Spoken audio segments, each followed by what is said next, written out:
Break के बाद आप सभी का एक बार फिर से बहुत बहुत स्वागत है। आइए खबरों की तरफ आगे बढ़ेंगे और कुछ तस्वीरें आपको ऐसी दिखाते हैं जो आपको हैरान करेंगी, क्योंकि किस तरीके से कर्नाटक में एक तेंदुए को पकड़ा गया है वो इन तस्वीरों के माध्यम से हम आपको बता रहे हैं। देखिए, पूंछ से तेंदुए को पकड़ा है। तेंदुआ भाग रहा था और किस तरीके से इसकी पूंछ पहले पकड़ी गई और पूंछ के जरिए इस तेंदुए को पकड़ा गया है। तेज रफ्तार के साथ ये तेंदुआ भाग रहा था और फिर इसे पकड़ा गया। तो कर्नाटक के तिप्तूर जिले का ये वीडियो बताया जा रहा है और आपको बता दें, एक गांव में एक युवक ने बिना डरे तेंदुए को पूंछ से पकड़ लिया और ये तेंदुआ ग्रामीणों के लिए परेशानी का सबब बना हुआ था और लोग इसी कारण कहीं ना कहीं हड़कंप में थे। और इसके बाद स्थानीय लोगों ने यहाँ पर किस तरीके से साहसिक कदम उठाते हुए इस तेंदुए को जकड़ लिया, पकड़ लिया और ये तस्वीरें आपको दिखा रहे हैं जहाँ किस तरीके से ये तेंदुआ आपको तस्वीरों में नजर आ रहा होगा।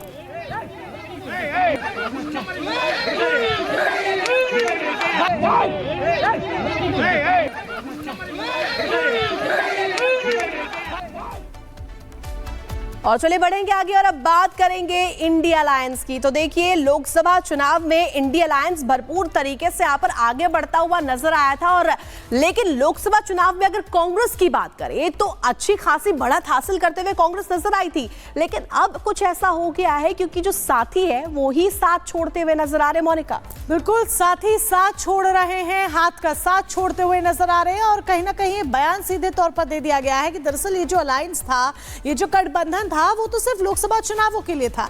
यानी कि क्या सीधे तौर पर संदेश दे दिया गया है कि राहें अलग अलग है।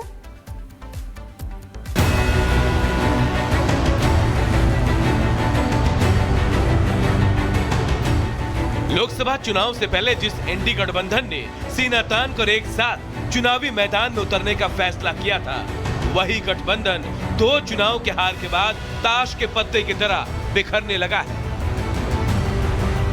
दिल्ली में तो अरविंद केजरीवाल ने पहले ही ऐलान कर दिया था और अब ठीक वैसा ही ऐलान बिहार से भी किया गया है।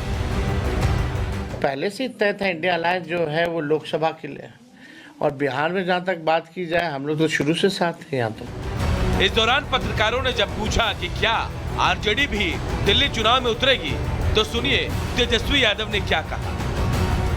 अभी हम लोगों ने डिसाइड नहीं किया पार्टी ने कि हम लोग वहाँ चुनाव लड़ेंगे कि नहीं लड़ेंगे, और बाद में हम लोग देखेंगे कि किसको। अब दिल्ली विधानसभा चुनाव में आम आदमी पार्टी और बीजेपी के बीच सीधी टक्कर हो रही है। कांग्रेस इस चुनावी मैदान में उतर रही है, लेकिन इस लड़ाई में सभी ने कांग्रेस का साथ छोड़ दिया है। मतलब 6 महीने पहले कांग्रेस की अगुवाई में जितने दल एक मंच पर आए थे, वो अब कांग्रेस के खिलाफ केजरीवाल के साथ खड़े दिख रहे हैं। जनता ने इनके किसी भी गठबंधन को नकार दिया है। ये सब मौसेरे भाई हैं, सब एक थैली के चट्टे बट्टे हैं। एक टोटी चोर है तो दूसरा टॉयलेट चोर है। ये समर्थन इनके देने का कोई मतलब नहीं है, लेकिन सच्चाई ये समर्थन नहीं है। ये कांग्रेस को छील रहे हैं, कांग्रेस को छील के उसकी औकात बता रहे हैं कि कांग्रेस पार्टी यहाँ है। कांग्रेस पार्टी की क्या हैसियत है और सो कॉल इंडी, ये घमंडियों का क्या स्थिति है अब सामने आ रही है। ये आपस में केकड़े की तरह एक दूसरे को नोच खाएंगे। इंडी गठबंधन की नींव ऐसे रेतीली जमीन पर खड़ी थी जो 2 चुनाव का झोंका भी नहीं सह सकी और सभी एकला चलो रे के फॉर्मूले पर आगे बढ़ने का इरादा बना चुके हैं। इन सब में घाटा तो उस कांग्रेस को होता दिख रहा है जिसने ऊंचाई तक पहुंचने के लिए पार्टियों के कंधे का सहारा लिया, लेकिन अब उसके नीचे से एक एक करके वो कंधे हट रहे हैं, जिसका अंजाम क्या होगा ये आप सब भी जानते हैं। Bureau report, Republic Bharat. खबर अब अलीगढ़ से है, क्योंकि अलीगढ़ की ऐतिहासिक जामा मस्जिद, जिसे किसी परिचय की जरूरत नहीं, जो कि इतनी मशहूर है, अब इसको लेकर भी दावा किया जा रहा है। दावा किया जा रहा है कि अलीगढ़ की जामा मस्जिद नहीं, बल्कि ये ऋतु बौद्ध मंदिर और जैन मंदिर है। और सबसे बड़ा दावा तो ये है मोनिका कि ये एशिया की सबसे ज्यादा सोने से सजी हुई मस्जिद है और इसके अलावा बौद्ध स्तूप, शिव मंदिर और जैन मंदिर होने के दावे के बाद ये मामला सिविल कोर्ट तक पहुंच चुका है। मोनिका, पूरी खबर दिखाते हैं आपको।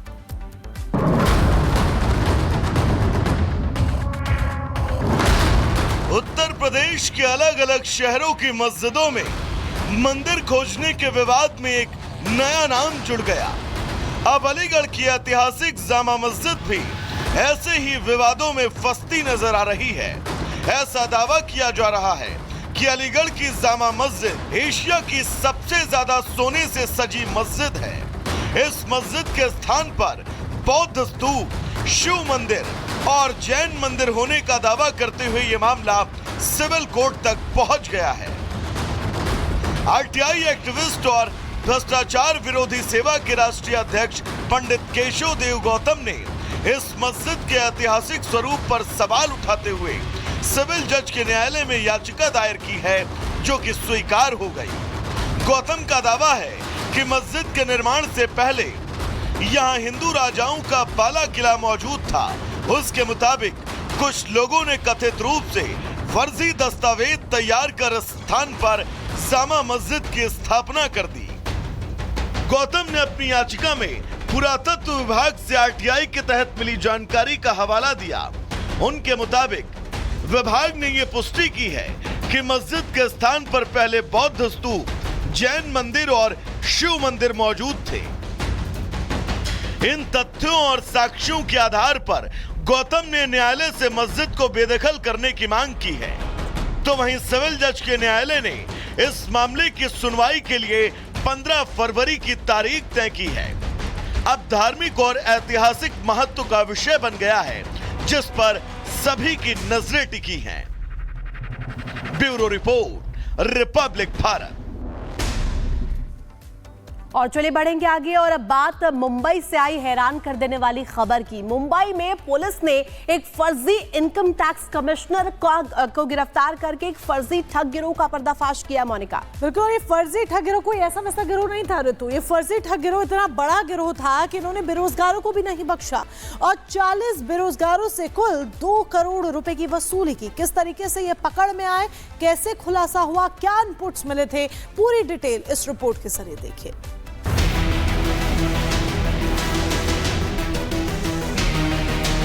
मुंबई के नाला सोपारा से एक हैरान करने वाला मामला सामने आया, जहां छठी कक्षा तक पढ़े एक युवक ने खुद को आयकर विभाग का कमिश्नर बताकर 40 से ज्यादा बेरोजगार युवकों से 2 करोड़ से ज्यादा की ठगी की है। आरोपी रिंकू जीतू शर्मा, जो 33 साल का है और पेशे से ड्राइवर है, उसने नकली कमिश्नर बनकर 2 करोड़ रुपए ठग लिए। आरोपी को विरार क्राइम ब्रांच यूनिट की टीम ने मुंबई के तालोजा फेज 2 इलाके से गिरफ्तार किया। आरोपी ने आयकर विभाग में उच्च पदों पर नौकरी दिलाने का झांसा देकर बेरोजगार युवाओं से करोड़ों रुपए ऐंठ लिए। ये मामला तब सामने आया जब 12 दिसंबर 2024 को विरार पुलिस स्टेशन में एक शिकायत आई। शिकायतकर्ता ने आरोप लगाया कि रिंकू शर्मा ने खुद को आयकर कमिश्नर बताकर उनकी बेटी को आयकर विभाग में आयकर निरीक्षक के पद पर नौकरी दिलाने का वादा किया। इसके लिए उसने समय समय पर पैसे लिए। इस दौरान रिंकू शर्मा ने 15 लाख रुपए लिए और फर्जी नियुक्ति पत्र और पहचान पत्र भी दिया। जब नौकरी नहीं मिली तब ठगी का खुलासा हुआ। सूचना के आधार पर पुलिस ने आरोपी को गिरफ्तार किया है और उसके खिलाफ